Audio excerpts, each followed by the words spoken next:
পুঁই চিংড়ি বাঙালির প্রিয় একটি খাবার। আজকে সেই রেসিপিটি নিয়ে হাজির হলাম। আশা করি আপনাদের ভালো লাগবে। চুলায় আমি ফ্রাই প্যান বসিয়ে দিয়েছি এবং এখানে তিন টেবিল চামচ আমি তেল দিয়ে দিচ্ছি এবং তেলটা গরম হলে এখানে আমি দিয়ে দিচ্ছি 4টি মিডিয়াম সাইজের পেঁয়াজ কুচি।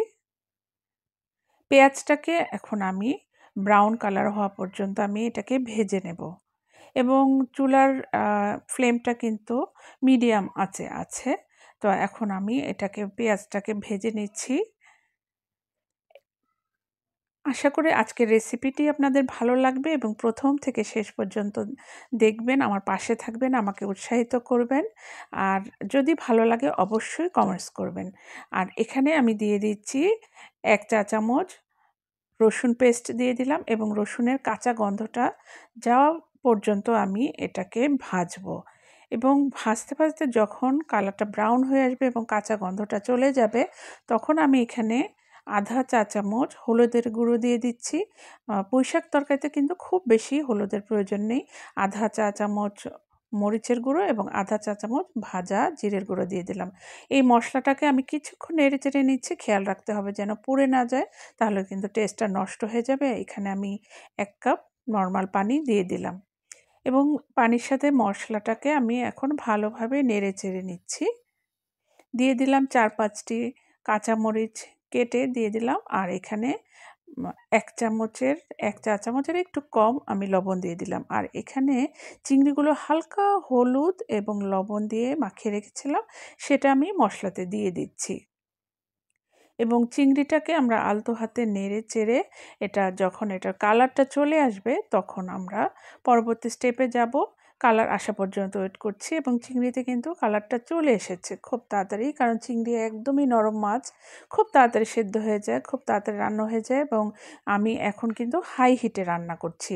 পুঁইশাকটা দিয়ে দিলাম, খুব ভালোভাবে ধুয়ে নিয়েছিলাম, কেটে ধুয়ে পুঁইশাকটা একটু, যেহেতু বর্ষাকাল এখন বৃষ্টি হচ্ছে, তো আমি এটাকে খুব ভালোভাবে ধুয়ে নিয়েছি আর এটা আমি এখন দিয়ে দিলাম। আর ফ্লেমটা অবশ্যই আপনারা খেয়াল রাখবেন যেন হাই হিটে থাকে।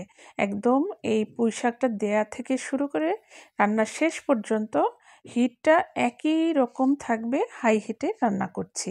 এবং আজকে আপনারা যদি রেসিপিটি ফলো করেন তাহলে পুঁইশাকটা রান্না করার একদম শুরু থেকে শেষ পর্যন্ত কালারটা কিভাবে একই রকম সবুজ থাকছে, কালারে কোনো চেঞ্জ হচ্ছে না, সেই টিপসটিও কিন্তু আপনারা জানতে পারবেন। আশা করি আমার চ্যানেলের সাথেই থাকবেন এবং আমাকে উৎসাহিত করার জন্য চ্যানেলটি সাবস্ক্রাইব করবেন এবং আমাকে লাইক, কমেন্ট, শেয়ার করে অবশ্যই উৎসাহিত করবেন।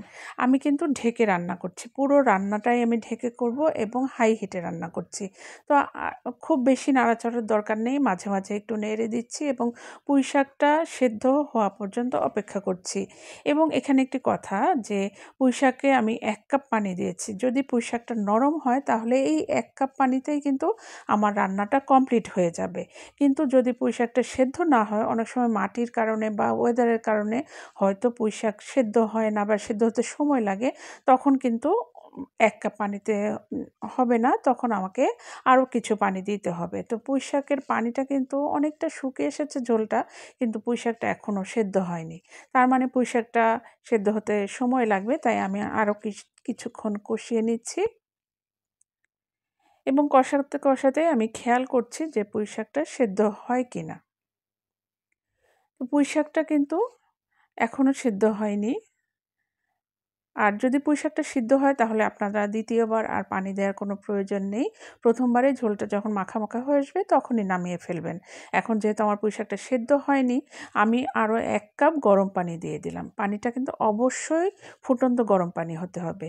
আর এখানে 3-4টি কাঁচামরিচ দিয়ে দিলাম। এখন কিন্তু 10 মিনিটের মধ্যেই আমার পুঁইশাকগুলো একেবারেই সিদ্ধ হয়ে গেছে প্রায়। আর কিছুক্ষণ চুলায় রাখলেই পুরোপুরি সিদ্ধ হয়ে যাবে।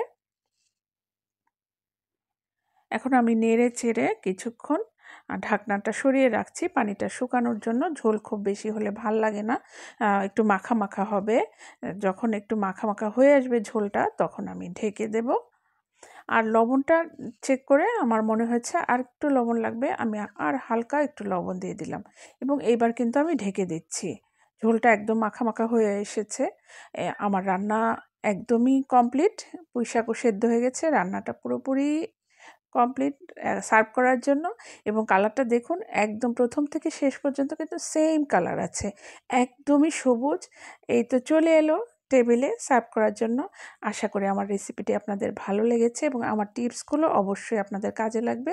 পুঁই শাকটা এভাবে সবুজ কালার এবং সুন্দরভাবে রান্না করার জন্য আশা করি আমার রেসিপিটি আপনাদেরকে হেল্প করবে। সবাই ভালো থাকুন। আল্লাহ হাফেজ।